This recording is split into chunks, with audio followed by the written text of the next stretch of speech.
Hello everyone, this is Jennifer.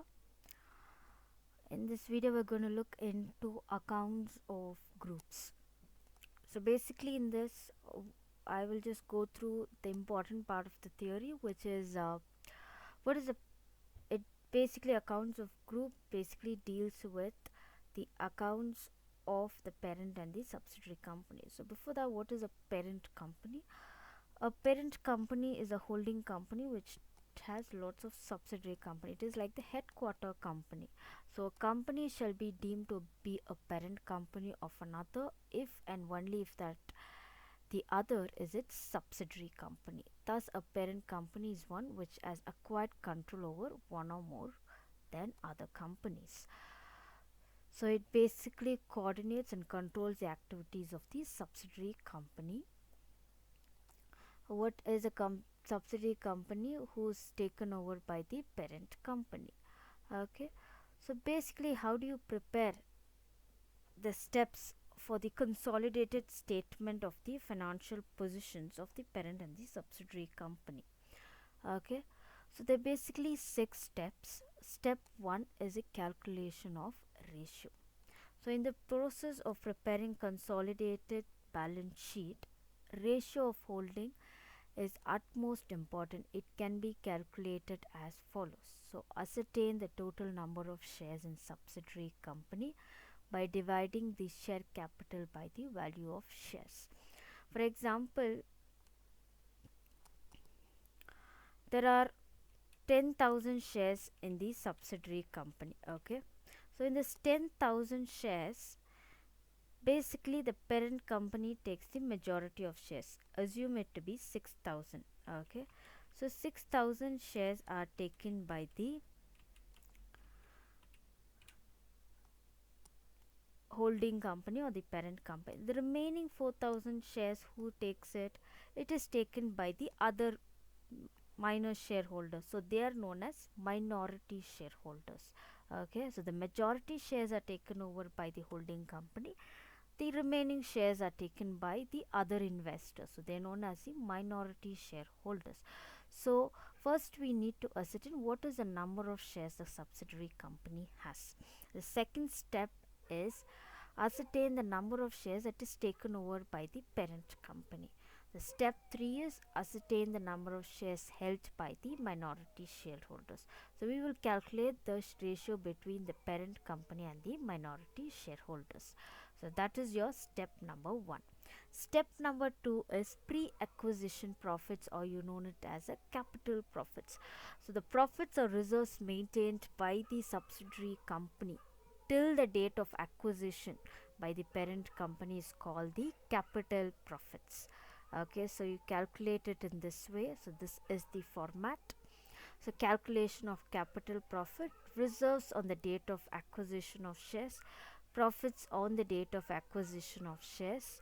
You add any increase in the value of asset and decrease in the amount of liabilities, and you minus any decrease in the value of assets and increase in the value of liabilities. So you get nothing but capital profits. So moving on to your step 3, which is post acquisition profits or revenue. So in this, the reserves or and the profits created by the subsidiary company or earned by the subsidiary company after the date of acquisition is being calculated. So it's just the opposite of the capital profits. So whatever we calculate there, so reserves created after the date of acquisition, profits earned after the date of acquisition. Here we added if there are any depreciation charged on decreased value of assets, and we minus any under depreciation charged. So your step 4 is non-controlling interest. So who are your non-controlling interest? Is nothing but your other minority investors. Okay, so we are supposed to calculate what is their interest in the company, how much of control do they hold in our particular company as a subsidiary company, because as a parent company I will hold the majority of shares. So what is the minority interest that the shareholders hold? So parent company may not purchase all the shares of its subsidiary. So when some of the shares of the subsidiary are held by the outsider, their interest in the subsidiary company is known as the non-controlling interest. So from the beginning we calculated it, right? So we will add all that here respectively. That's all as a calculation. So calculation of non-controlling interest, face value of shares held by the minority shareholders, then the proportionate share of capital profits and revenue profits they earned. If there's a profits, you'll add it. If it's a loss, you will minus it. Then you will get the resultant figure. So step 5 is calculation of goodwill or cost of control or capital reserve. So for example, when I pay the amount of shares more than the value of shares, then it is called the goodwill. Why? We have paid the excess amount. A parent company has paid excess amount beyond the estimated figure of the subsidiary company. So that excess amount is nothing but your goodwill. You pay for the goodwill of the company. Okay, when the shares are purchased below, okay, below than the paid up value of shares or below than the estimated face value of shares, then the difference is said to be a capital reserve. Why? Because you're paid below it. There is nothing.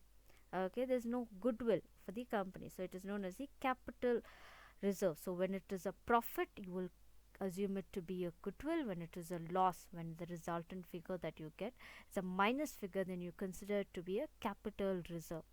So purchase price or cost of shares held by the parent company, add the parent company's share of capital loss minus your face value of shares held by the parent company and parent company's capital profits. Okay, so this is how you will calculate it.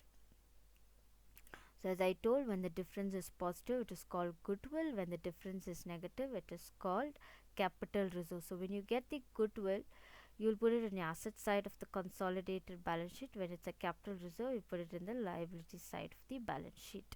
So your last step is unrealized profits.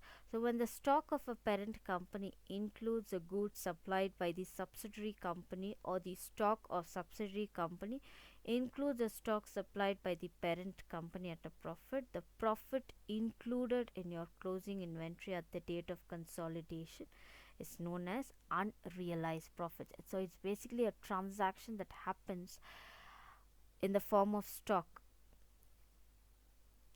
between the parent and subsidiary company. So when there's a profit in it, it is assumed to be a unrealized profit. Okay, so let's move on to our first question, which is question number 12.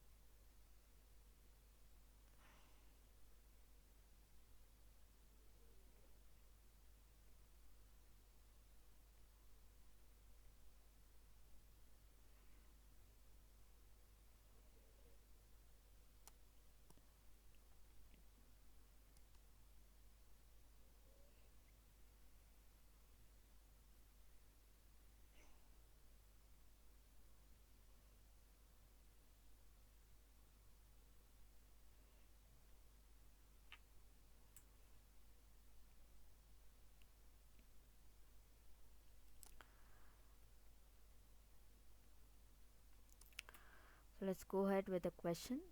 So you're supposed to prepare the consolidated balance sheet with investment. There's this investment given in subsidiary company and outside investment. H Limited acquired 6,000 equity shares of S Limited of the face value of rupees 10 each at a price of rupees 85,000 on 1/4/2014. The balance sheet of the two companies as on 31/3/2015 were as follows. So basically the first step that you need to analyze when you look into a question is who's the parent company and who's the subsidiary company. Okay, so your parent company is H Limited. Why? It is acquired because it is acquiring the shares of S Limited. Parent company is H Limited, subsidiary company is S Limited. So how much of shares have they acquired? 6,000 shares. Okay, so if you see, first thing that you're supposed to see is equity shares of rupees 10 each. So S Limited is your subsidiary company. How much of shares does it have? So 1 lakh is the total share capital. 1 lakh divided by 10. So it is 10,000 shares they have. So in the 10,000 shares, 6,000 is acquired by the H Limited. So remaining 4,000 is the shares which is acquired by the minority interest. So your first step is that's how you're supposed to analyze the question. So what is the second thing that you're supposed to see in this question is general reserve 1 4 2014, profit and loss account 1 4 2014. So there's profit for the year ending 31st 3 2015. So there's after profit also. So you're supposed to calculate capital profit as well as revenue profits. Okay. Then we have other items given on your balance sheet like liabilities and assets. So we look into the additional information. Out of the debtors and bills receivable of H Limited, 25,000 and 88,000 represented the dues from S Limited. Okay. So out of the debtors that the H Limited hold it, so these amounts were the dues which they are supposed to get it from S Limited. Okay. Additional information number 2, stock in hand of S Limited includes goods purchased from H Limited as 10,000, which includes profit charged by H Limited at 25% on cost. Okay, we have two additional information given. So we'll start up with the problem solution. As and when I go, I will let you know how it needs to be analyzed. So your solution, you first start with your working notes. Okay, so you start with working note number 1, which is calculation of ratio. So your first working note is calculation of ratio. So if you see what is the shares that's the S Limited hold, the share capital is 1 lakh, the face value of shares is 10. So you're supposed to calculate how many shares does it have. So the number of shares in S Limited is 1 lakh divided by 10, which is 10,000 shares. Number of shares held by H Limited, in the question itself they have provided, need not get confused, which they have told H Limited acquired 6,000 equity shares of S Limited. So number of shares held by S Limited, H Limited is 6,000 shares. But it has 10,000 shares. The subsidiary company has 10,000 shares. In that, the holding company has taken over 6,000 shares. So what happens to the remaining 4,000 shares? It is held by the minority shareholders, the other shareholders who have bought it. So the number of shares held by the minority shareholders is 4,000 shares. So the ratio is number of shares held by H Limited is to number of shares held by minority shareholders. So 6,000 is to 4,000. 6 is to 4. Ratio is 3 is to 2. Your step number 2 is calculation of capital profits. So reserves on the date of acquisitions. So how do you calculate your capital profits? Whatever has happened till the date of acquisition, only that we will consider it. Okay. So if you see in the question they have given general reserve. So when was the date of acquisition? 1/4/2014. So whatever happens till 1/4/2014 will be considered to be capital profits. Whatever happens, that is your general reserve, and the profit happening after 1/4/2004 will be considered as revenue profits or revenue reserves. Okay, so the general reserve they have told till 1/4/2014 is 20,000. Okay, sorry, the general reserve that they have told is 50,000. So reserves on the date of acquisition of shares is 50,000. So the profits on the date of acquisition is 20,000. So your capital profits, total it up, you get 70,000. So just divide the 70,000 between the holding company and the minority shareholders with their ratio which we have calculated. So 70,000 into 3/5 is your holding company value. which is 42,000, and the share of minority shareholders 70,000 into 2 by 5, which is 28,000. So your step number 3, which is calculation of revenue profits. Okay, so whatever happens after the acquisition of shares, that is till 1/4/2014, will be considered to be your revenue profits. So if you see there's a profit for the year ending 31/3/2015, which is after 1/4/2014, is 22,500. So profits for the year ending 31/3/2015 is 22,500, which is nothing but your revenue profit. So revenue profits is 22,500. We do not have any reserves after the date of acquisition, so calculate the share of holding company, which is 22,500 of the total of revenue profits, into 3:2, which is for the value of ratio 3 you get 13,500, and for the value of ratio 2 you get 9,000 respectively. So your step 4 is calculation of non-controlling interest. So face value of shares held by the minority shareholders is 4,000 shares they hold, so 4,000 into 10 rupees per share, which is 40,000.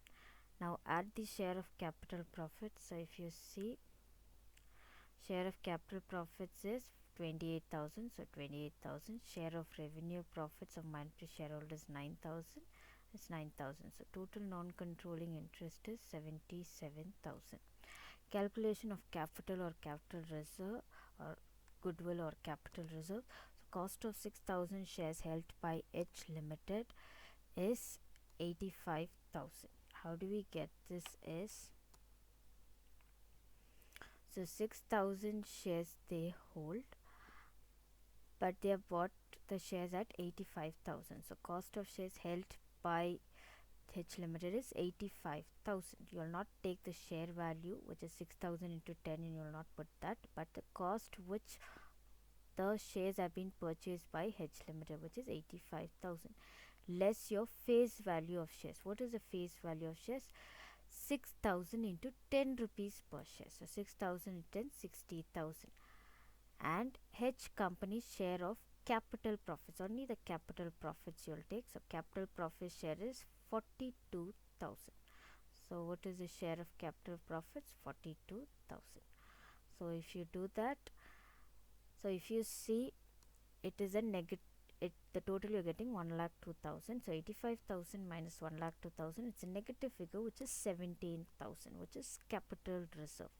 Okay, so calculation of unrealized profits. Here is where we come into the second adjustment. So what is a second adjustment? Talks about stocks in hand of S Limited includes goods purchased from H Limited as 10,000, which includes profit charged by H Limited, okay, at 25% on cost. So there's a transaction of stock which is purchased from H Limited to S Limited, which is 10,000, and it includes the profits of 25%. Okay, so unrealized profit is equal to 10,000 into what percentage? They have told 25% on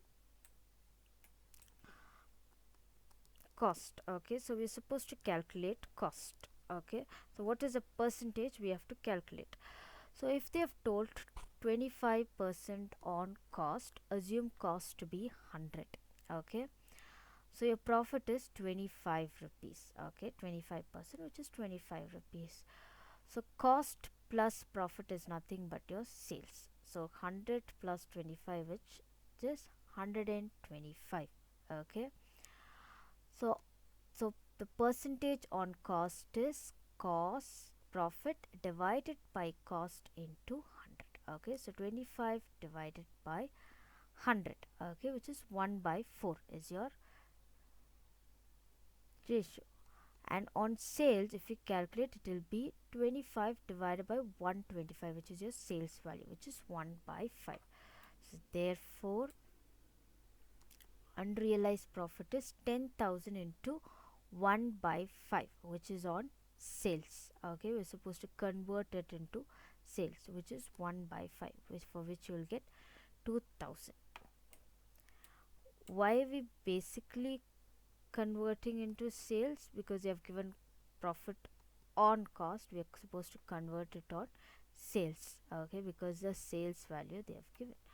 Okay, now we will move on to the balance sheet. Okay, so we finished doing everything, we'll move on to the balance sheet. So equity and liabilities. So how you're supposed to do is start with everything that you have in your question. So equity and liability. So equity, we have the equity shares. So equity share capital of 10 rupees each. So how many shares does H Limited as? 5 lakh. So 5 lakh shares. Reserves and surplus. Okay, so reserves and surplus, we will consider only the H Limited values. Okay, the reserves and surplus. Okay, general reserve, the H Limited has the general reserve of 2,10,000. So 2,10,000 plus profit and loss account.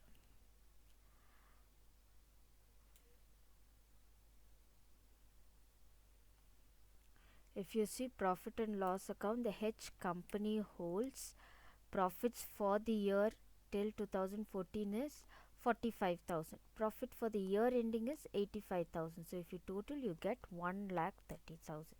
So H Limited holds 1,30,000, and from S Limited, how much of profits they have earned? So if you see from S Limited, they have earned how much of profits?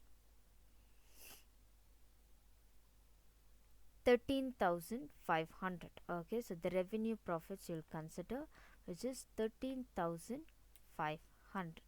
13,500, you get 1,43,500 minus any unrealized profits. In this question, we have the unrealized profits, which is working note number 6, 2,000. So you get 1,41,500. So non-controlling interest. Okay, so non-controlling interest, we'll put it here, which is 77,000. Okay, the minority. So it also comes under your share capital. Now we'll move on to the next block, which is non-current liabilities. So under that we have current liability. What all current liabilities which is given in the question? Sundry creditors and bills payable. So sundry creditors we start. So if you see, there's a working note which is given on sundry creditors. What is a working note? Out of debtors and bills receivable of H Limited, 25,000 and 8,000 represented the dues from S Limited. Okay, so sundry creditors of H Limited is 1,20,000, S Limited is 46,000, total it 1,66,000. So less your intercompany owings. How much of intercompany owings we have? 25,000. So there's one concept that one needs to understand here. If it is a creditor, okay, so if you see in this question, they have told out of the debtors and bills receivable of H Limited. So debtors for H Limited becomes the creditor for S Limited. Okay, because it is a inter-owing transaction. So for example, this 25,000 is due from S Limited, which is wherein the for as per H Limited, as per the holding company, S Limited becomes the debtor. Okay, whereas as per the S Limited, which is a subsidiary company, this 25,000 which is supposed to be paid to the H Limited, it becomes a creditor. So it is a inter-owing transaction. So it will affect both the debtor and the creditors respectively. So from the debtors also you will minus 25,000, and from the creditors also you will minus 25,000. Okay, so intercompany owing 25,000 you will minus, you will get 1,41,000. Now bills payable, we have H Limited 40,000, S Limited 30,000. Again there is bills payable which is 8,000, bills receivable 8,000. So the intercompany owing, so bills payable also will be affected, okay, which is 8,000. So minus it, you get 62,000 and you finish with your liability side. Now we are moving on to our asset side, non-current asset. Under that we have fixed assets. Under fixed assets we have tangible asset. So we have land and building, H company and S company. Total everything that you have in the asset side. So land and building 2 lakh plus 50,000, which is 2 lakh 50,000. Plant and machinery, H limited is 2 lakh 50,000, S limited is 50,000, so it is 3 lakh. Invest, then we moving on to intangible assets. So goodwill, we have H limited 1 lakh 50,000, S limited 35,000. Total we have 1 lakh 85,000 minus your capital reserve, which is 17,000, which we did in the working note. It is 1 lakh 68,000. Now we have investment, which is 1 lakh minus your 85,000 is nothing but the price paid for buying these shares, 85,000. So investment is 15,000. Now moving on to your current assets. In current assets we have inventories 1 lakh 50 plus 67,000, 1 lakh is H limited, S limited is 20,250. Total you get 1,20,250 minus your unrealized profits. Why? Because it is affecting your inventory, which we have done in working note number 6. So 2,000, so you get 1,18,250. Now moving on to the next item on the balance sheet, which we have bills, sundry debtors. So as I told, total up your sundry debtors of H limited and S limited minus your intercompany owings, which is 25,000. You get 1,92,250. The same way bills receivable also, total up your bills receivable minus your intercompany owings, which is 8,000, because we have shown it in bills payable. So total up your H limited and 10,000 plus S limited 15,000, which is 25,000, minus the intercompany owings, which is 8,000. You get resultant figure 17,000. So cash and cash equivalent is the last item, which is 40,000 and 31,000, which you get 71,000. So total up your balance sheet, it will get tallied. Thank you everyone.